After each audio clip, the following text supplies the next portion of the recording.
জায়েদ খান, তোমাকে অনেক অনেক মিস করি, আমরা সবাই মিস করি।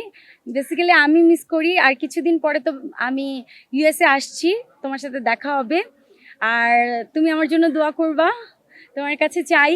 আমি নির্বাচনে দাঁড়িয়েছি, তার আরেকটি কারণ হচ্ছে জায়েদ খান। জায়েদ খানই আমাকে বলেছে যে তুমি এবার নির্বাচন করো। আমি কিন্তু জায়েদ খানের পারমিশন নিয়েই কিন্তু নির্বাচনে এবার অংশগ্রহণ করেছি। আর জায়েদ খানের আরেকজন আছে তো জানেনই, জায়েদ খানের ছোট ভাই জয় চৌধুরী।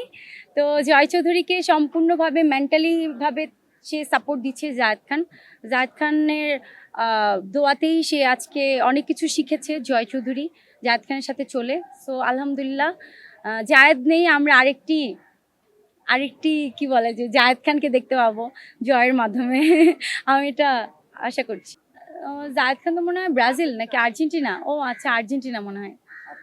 আমি ব্রাজিল। হ্যাঁ অবশ্যই, যাদের কাছ থেকেই আমি আমি কিন্তু নির্বাচনে দাঁড়ানোর আমার তেমন কোনো প্ল্যানই ছিল না। জায়েদ খানই আমাকে বলেছে যে যেহেতু এখন তুমি রানিং কাজ করছো, তুমি নির্বাচনে থাকো।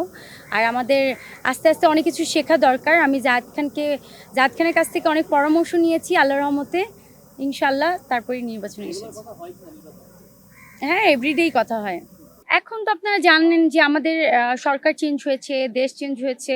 অনেক শিল্পীরা বাংলাদেশে নেই, অনেক শিল্পীরাই দেশের বাইরে চলে গেছে।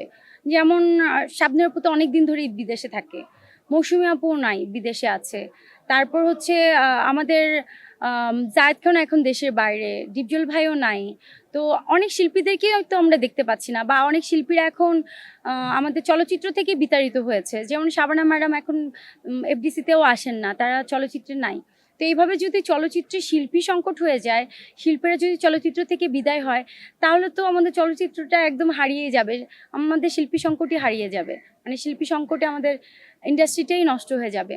তো এই জন্য আমাদের শিল্পী সমিতি, জয় চৌধুরী আমার বন্ধু, জয় চৌধুরী বলেছে যে বন্ধু তোমরা যদি একের পর এক সবাই নিজেকে আড়াল করে নাও, তাহলে তো আমরা কাউকে খুঁজে পাবো না। তো নায়িকারা হচ্ছে একটা প্যানেলে অলংকার।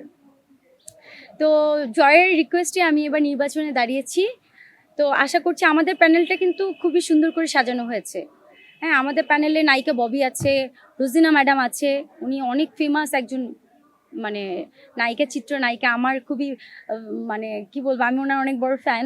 রোজিনা ম্যাডাম আছে, তারপর হচ্ছে পলি আপু আছে, তারপর নায়িকা জলি আছে, আমি আছি।